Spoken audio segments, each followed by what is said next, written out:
ফেলুরে, তুই চশমাটা খোল, না হলে কিন্তু স্যার তোকে মেরে আজকে তক্তা বানিয়ে ফেলবে। আর তোর জন্য কিন্তু আমরাও মার খাবো আজকে। ছাড় তো, যা হবে আমি দেখে নেব। Good morning sir. সবাই বসে পড়। আর ফেলু, তুই তুই দাঁড়িয়ে থাক। তুই চশমা পরে এসেছিস আমার ক্লাসে, তুই চশমা পরে এসেছিস, হিরো হয়ে গেছিস, তাও আবার আমার সামনে। খোল চশমা, খোল। স্যার, চোখে আমার ইনফেকশন হয়েছে স্যার, তাই চশমা পরে এসেছি। যদি আমি চশমা খুলে ফেলি তাহলে আপনার চোখেও ইনফেকশন হয়ে যাবে স্যার। তোর চোখে যখন ইনফেকশন হয়েছে তখন তুই স্কুলে এলি কেন? ঘরে বসেই থাকতে পারতি। স্যার, স্কুল খোলা থাকলে না আমার ঘরে একদম মন লাগে না, তাই স্কুল চলে এলাম। সে যাই হোক, তুই চশমাটা খুলে বস, না হলে কিন্তু তোকে মেরে একদম আমি অন্ধ বানিয়ে দেব। May I come in sir? Come in come in, কিন্তু তুই চশমা পরে এসেছিস কেন? স্যার, বাইরে খুব রোদ আর বাতাসে খুব ধুলোবালি উঠছে, তাই আমি চশমা পরে এসেছি। একদম ঠিক বলেছিস, রোদে চশমা পরলে চোখ খুব ভালো থাকে আর ধুলোবালিও ঢোকে না। পরে থাক, কোনো ব্যাপার নেই, ক্লাসেও পরে থাক, নো টেনশন। যা নিজের জায়গায় গিয়ে বস। ঠিক আছে স্যার, যাচ্ছি। ঘেটু, তুই আমার সামনে আয় তো। বলুন স্যার। এই নে, এই নে, এই নে। স্যার, আমাকে মারছেন কেন স্যার? আমি কি অন্যায় করছি স্যার? তোর অন্যায় করার জন্য অপেক্ষা করব আমি, যে কখন তুই অন্যায় করবি আর আমি তোকে মারবো।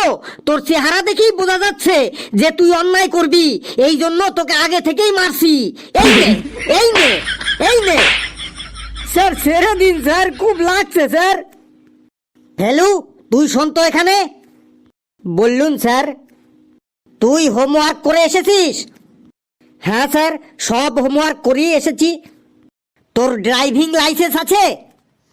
স্যার, আমার ড্রাইভিং লাইসেন্স তো হয়নি এখনো। কেন বানাসনি, কেন বানাসনি এখনো তোর ড্রাইভিং লাইসেন্স? এই নে, এই নে, এই নে।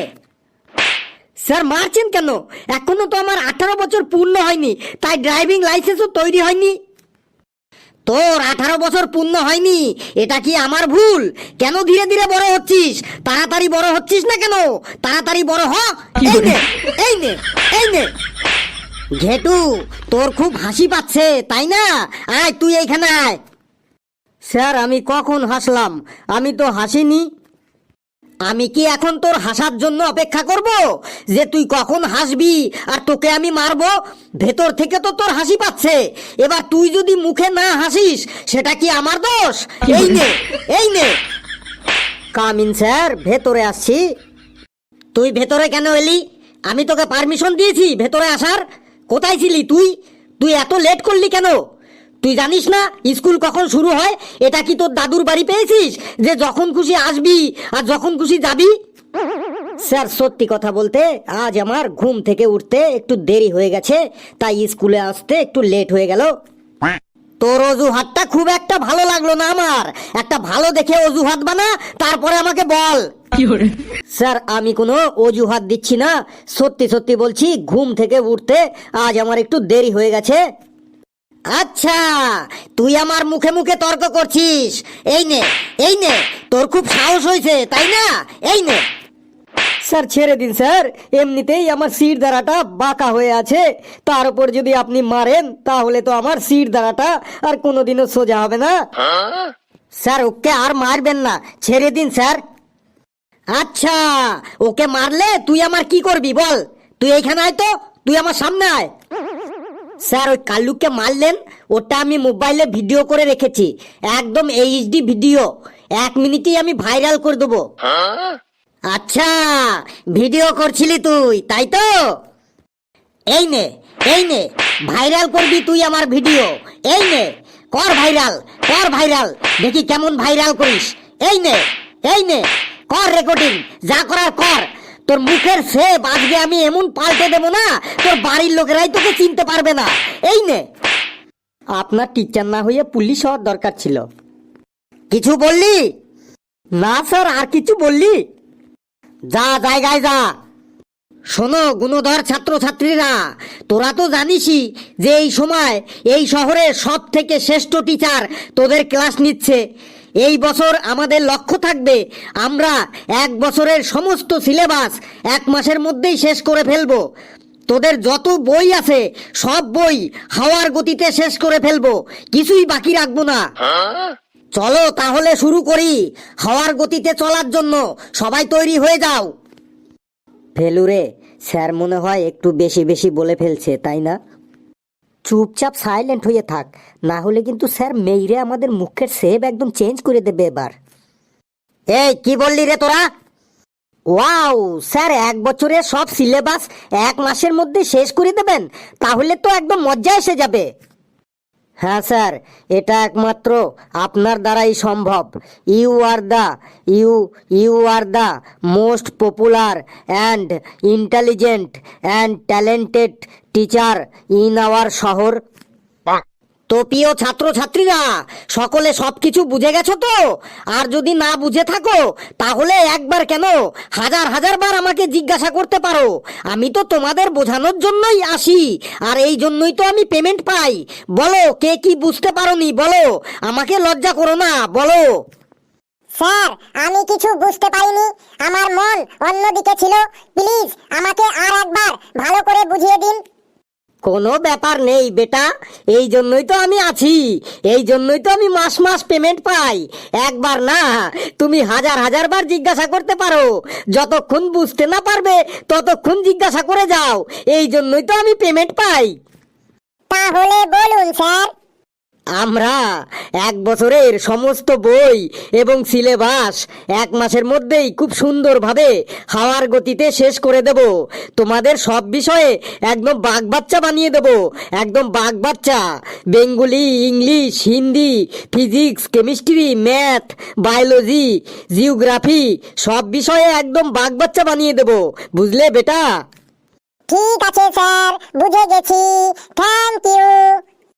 আমি বলতে চাইছি, যতবার খুশি আমাকে জিজ্ঞাসা করো, কিন্তু তোমার সবকিছু বুঝতে হবে। একবার না, দুবার না, 100 বার না, হাজার হাজার বার জিজ্ঞাসা করো, যাতে তুমি পরীক্ষায় ভালো রেজাল্ট করতে পারো। আর এই জন্যই তো আমি পেমেন্ট পাই, তাই না? Okay sir. এখানে আর কেউ আছো যে আমার কথা বুঝতে পারোনি? লজ্জা না করে আমার সামনে চলে এসো, আমি সব ভালো করে বুঝিয়ে দিচ্ছি। তোমরা কেউ লজ্জা করবে না, হাজার হাজার বার আমাকে জিজ্ঞাসা করো, আমি হাজার হাজার বার তোমাদেরকে বুঝিয়ে দেব। যে না বুঝতে পারবে সে আমার সামনে এসো, আমি ভালো করে বুঝিয়ে দিচ্ছি। এই বোঝানোর জন্যই তো আমি পেমেন্ট পাই। স্যার, আমি ভালো করে বুঝতে পারিনি, আমাকে একটু ভালো করে বুঝিয়ে দিন। ও তাই, তুমি বুঝতে পারোনি? এই নে, এই নে, মাথায় গাঁটটা খা। ক্লাসে তোর মন থাকে না? তুই কি করিস ক্লাসে? ক্লাসে কি তুই ঘুমাস? একটি জিনিস আমি কতবার বোঝাবো তোকে? স্যার, এবার আমি সব বুঝে গেছি, আমাকে ছেড়ে দিন। যা জায়গায় গিয়ে দাঁড়িয়ে থাক। আর কে কে দাঁড়িয়েছিলি? ঘেটু আর ফেলু, তোরা দুজন দাঁড়িয়েছিলি, মানে আমার কথা বুঝতে পারিসনি, তাই তো? না স্যার, আমার পাটা একটু টনটন করছিল, তাই আমি একটু দাঁড়িয়েছিলাম। আমি সব বুঝে গেছি স্যার, আপনি যা যা বলেছেন একদম সব বুঝে গেছি আমি ডিটেলসে। হ্যাঁ স্যার, ঘেট্টু ঠিকই বলেছে, আমারও পাটা একটু টনটন করেছিল, তাই আমিও একটু দাঁড়িয়েছিলাম।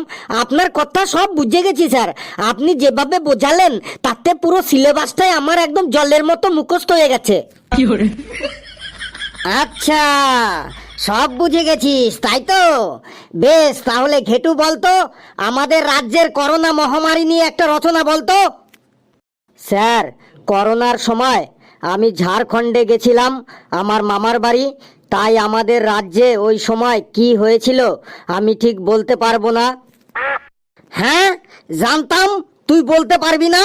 আমাকে আর রাগাস না কিন্তু, এবার কিন্তু তোর মুখের শেপ আমি চেঞ্জ করে দেব। স্যার, একটু বাইরে যাব জল খেতে, গলাটা একদম শুকিয়ে গেছে, খুব জল তেষ্টা পেয়েছে আমার। এই যে পড়া ধরেছি, আর তোদের জল খাওয়া, প্রস্রাব করা, মাথা ঝিনঝিন, পা টন টন শুরু হয়ে গেছে। কোথাও যেতে পারবি না, চুপচাপ দাঁড়িয়ে থাক, না হলে কিন্তু তোরও আমি মুখের শেপ চেঞ্জ করে দেব। স্যার, আমার খুব জল তেষ্টা পেয়েছে, বাইরে যাব জল খেতে। যাও যাও, তোমার আবার এটা জিজ্ঞাসা করার কি আছে? যাও, জল তেষ্টা পেয়েছে যখন অবশ্যই জল খেতে যাবে।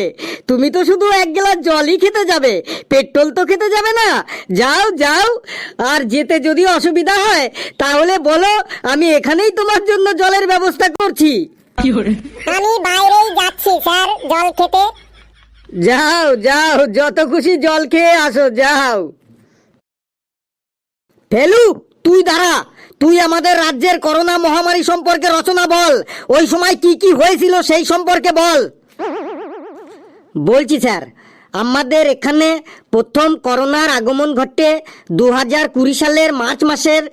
মানুষ শুরুতেই থালা বাটি ঘটি টিন বাজিয়ে করোনাকে তাড়াবার চেষ্টা করেছিল, কিন্তু কিছুতেই গেল না।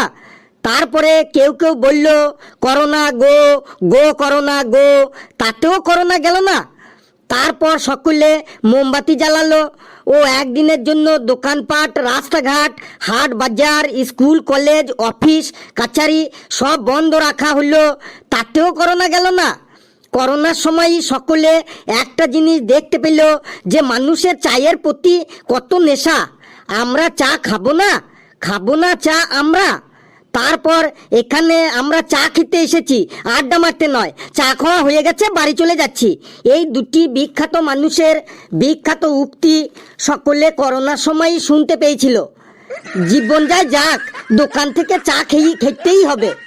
করোনার সময় সব থেকে বেশি মজা লাগতো, আবার ভয়ও লাগতো টিভি চ্যানেলগুলির খবর দেখে, টিভি চ্যানেলগুলির খবর বলার স্টাইল দেখে। এই মাত্র খবর পাওয়া গেল দমদমের গুরুজীবন রোডের একজন বৃদ্ধের সোয়াইপ টেস্টে করোনার পজিটিভ এসেছে। ওখানে আমাদের প্রতিনিধি আছে নারু গোপাল ভান্ডিয়া। তো নারু, কি খবর আছে তোমার কাছে? নারু বলছে, দেখো বুচি, আমি এখন সেই গুরুজীবন রোডে দাঁড়িয়ে আছি। ওই আক্রান্ত বৃদ্ধকে হসপিটালে কোয়ারেন্টাইনে পাঠানো হয়েছে, আর ওনার বাড়ি বাঁশের ব্যারিকেড দিয়ে ঘিরে ফেলা হয়েছে, আর পুরো এলাকাটা স্যানিটাইজেশন করার প্রক্রিয়া চলছে। আর ওই বৃদ্ধ গত 10 দিন কোথায় কোথায় গেছিল সে বিষয়ে খোঁজ খবর নেওয়া হচ্ছে। মানে পুরো এলাকাতেই একটা থমথমে পরিবেশ। ওই সময় প্রশাসন থেকে যত বলা হতো আপনারা সবাই ঘরে থাকবেন, কেউ বাইরে বেরোবেন না, আর মানুষ ততই বাইরে বেরোনোর চেষ্টা করতো। আর বাইরে বেরোলেই হলো পুলিশ একদম IPL এর মতো 4-6 মেরে একদম ঘরে ঢুকিয়ে দিত। করোনা না হলে অনেকে জানতেই পারতো না কোয়ারেন্টাইন কি, জনতা কারফিউ কি, লকডাউন কি, মাস্ক ও স্যানিটাইজারের ঠিক কি কাজ। তুই আর বক বক করিস না, করোনাটা কেমন ভাইরাস সেটা একবার বল তুই। স্যার, করোনা হলো এমন একটা খতরনাক ভাইরাস, প্রথমে কাপুনি, তারপর ঝাঁকুনি, তারপর পটলডাঙ্গা। বাপরে বাপ, তোরা বস বাবা, আমি আসিয়াস, তোরা বস।